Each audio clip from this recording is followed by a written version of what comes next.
الحمدللہ رب العالمین والعاقبۃ للمتقین الصلاۃ والسلام علی سید الانبیاء والمرسلین والحمدللہ رب العالمین۔ سورۃ انفطار جو کہ 30ویں پارے میں موجود ہے، یہ مکی صورت ہے اور اس کی آیات کی تعداد 19 اور رکوع کی تعداد 1 ہے۔ اس کا نام اس کی آیت نمبر 1 میں لفظ انفطرت کی نسبت سے رکھا گیا ہے۔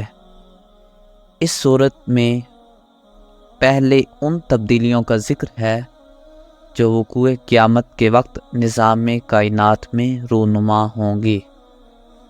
پھر محبت بھرے انداز میں انسان سے شکوہ کیا گیا ہے کہ اے انسان، تجھے آخر کس چیز نے اپنے پروردگار رب کریم کے بارے میں دھوکے میں ڈال رکھا ہے؟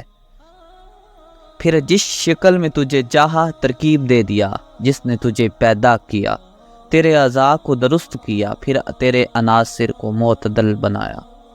اصل بات یہ ہے کہ تمہیں جزا کے دن کا یقین نہیں، حالانکہ وہ تو آ کر رہے گا۔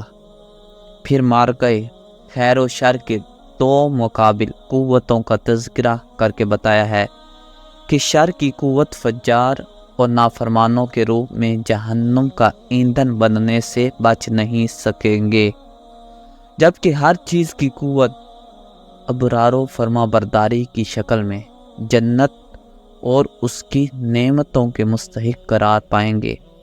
اللہ کے نگران فرشتے کرامن کاتبین ان کے تمام اعمال کا ریکارڈ محفوظ کر رہے ہیں، اور روز قیامت اللہ کے سوا کسی کا حکم نہیں چلے گا۔